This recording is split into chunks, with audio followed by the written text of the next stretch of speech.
moved from Oswego, New York to here, and they used the 1850 Oregon Land Donation Act to lay claim. So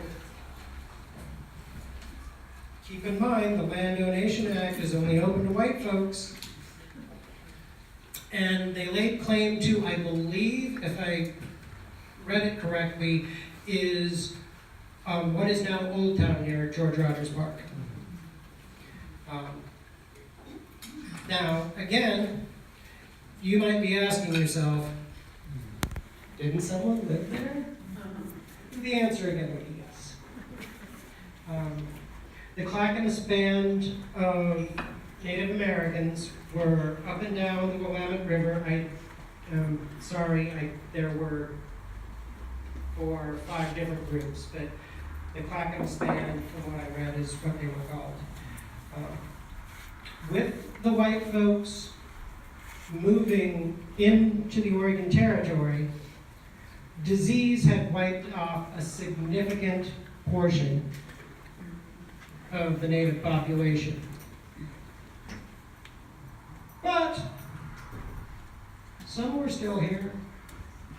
And then in 1855, the federal government moved them on to the Grand Road Reservation. I want you again to remember back to that piece on the Native Americans that we covered about putting them basically in prison camps. Because that should kind of sound familiar to things happening today. So,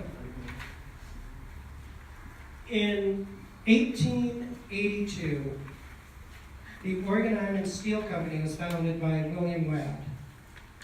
He was born in Vermont. He was fairly well off. And he moved to Portland in 1851 and sold, basically, he was a grocer and sold alcohol. He did pretty well for himself, apparently, because by 1854 he was elected mayor of Portland.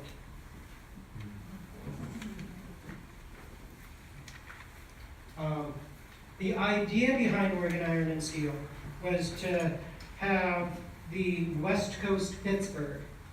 That didn't work out. So, right? By 1893, Oregon Iron and Steel was failing. The senior William Ladd dies. His son, conveniently named William Ladd, takes over his estate. And then in 1910, Oswego incorporates. The Ladd estate was absolutely opposed to the city's incorporation. It would mean that they actually had to pay their fair share of taxes, and they would be governed by federal regulations. This too should sound familiar. But a lot of folks voting weren't beholden to Oregon Iron and Steel. Lake Oswego gets its charter, and when you have lemons, you sell property. And they did. The Ladd estate parceled out land for residential real estate and hired a marketing company, I kid not. At this time, the great outdoors was a fairly in vogue thing in America. People were getting out and enjoying the outdoors.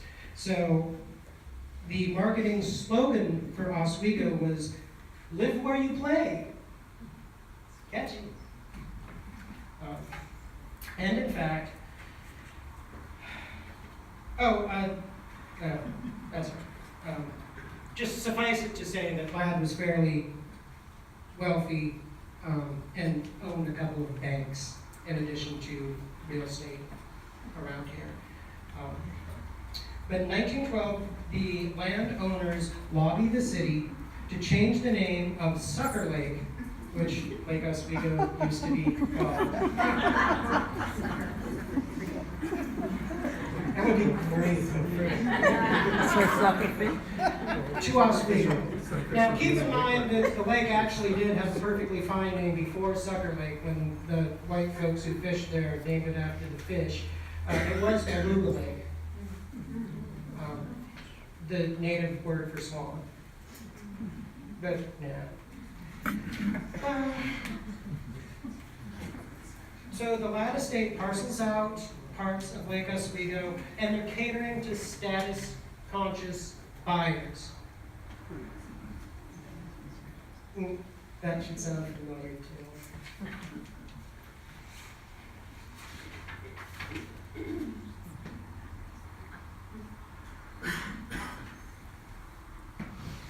Right, so the Lake Oswego Country Club gets built in 1925 as on parts of the Ladd estate. And in 26, the Ladd estate sells what is now Dunthorpe. You all know Dunthorpe? The rich section up to Terwilliger, I think it is. I don't get to go there, so I don't know. And Lake Oswego to Paul Murphy. Paul Murphy was a Ladd estate employee. But before that, he was also the president of the Portland Realty Board. So he most certainly knew the value of the land that he was buying. He most certainly knew who was able to buy here and who they wanted here. So Murphy uses restrictions and building requirements to ensure exclusivity of Lake Oswego. They bar businesses from building in residential areas, so they have a commercial center and then residences. It's still kind of, I can't find a corner store in my neighborhood. I really wish I could find a corner store in my neighborhood sometimes. And expensive homes were purposely built to cater to people with money. Lake Oswego was planned. It's not an accident.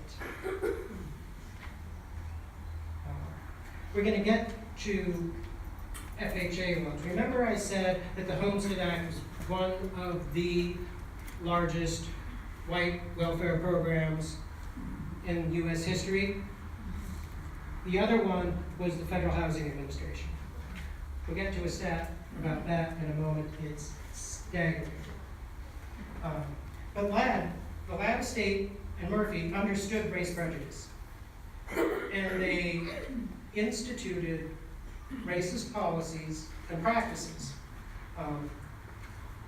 And this book says it better than me, so you guys love hearing me read from books. I saw all your faces light up when I did it before.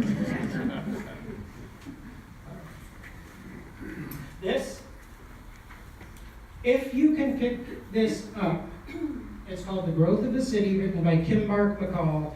Kimbark McCall was the headmaster at Caitlin Gable for years, and wrote these two books. You can Google them, they'll come up. You can find these at thrift stores if you're a thrift store kind of a person sometimes. But this tells the story of Portland in a way that I have not read the story of Portland. It is well worth reading. It doesn't have a ton of information about the black population of Oregon particularly, but you can read into it. You can tell through policies and practices referenced in the book how things went for black folks. But I digress, here we go. To ensure its exclusive character, and this is Dunthorpe specifically, but it also, you'll see, applies to Lake Oswego. To ensure its exclusive character, the deed for Upper Dunthorpe contained a variety of specific provisions or agreements, as they were called. Agreement 1, only residential dwellings could be built except for outbuildings to house domestic animals, swine and goat goats were expressly prohibited. I mean, they didn't even like some animals. The minimum cost of a main house was $3,000, for detached outbuildings, $1,000. So you're already excluding people by how much you can afford. No advertising sign could be displayed on the property. And just in case you thought, if you weren't white, that you could buy in here if you had $3,000. Number 4, no residence or any part thereof could be used or occupied by, in quotes, persons of African or Mongolian descent, except that persons of said races could be employed as servants.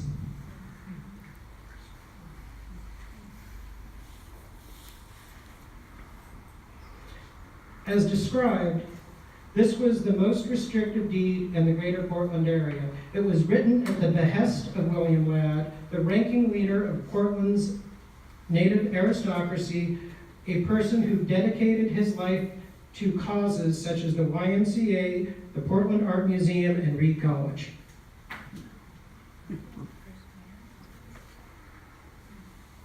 I'm not going to bore you with the apology for the racism. The information in the book is interesting, but historians do us a terrible disservice when they go on. By the way, the red is bad. To say, yeah, he was a terrible racist, but he did some good stuff.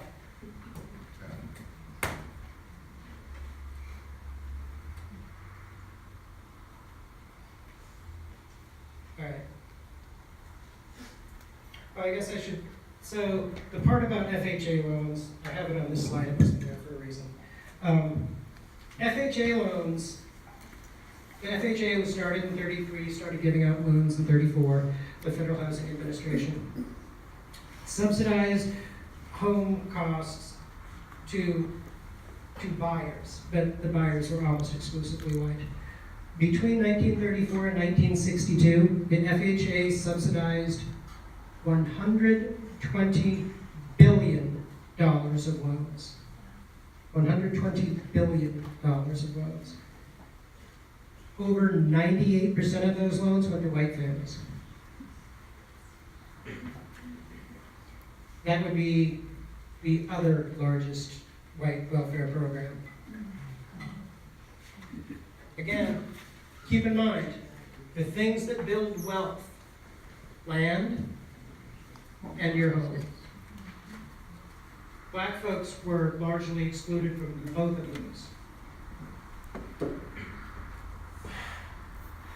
We're not going to get to this. I believe, actually, Bruce might have covered it a month ago, 2 months ago, and it's information readily available. But this is about redlining in Portland. And I had a whole other slide, but I chose to axe it because I wanted to give us time to chat, if you're up for it after this. So this is from 1949. Some lucky person, Mr. Langman, received his letter from the Lake Oswego Development Company. He qualified to buy a home here. Lucky him. He could choose or not choose to have it. All he had to do was take this letter.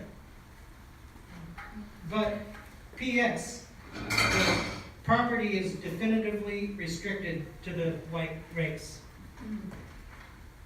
That's here in 1949.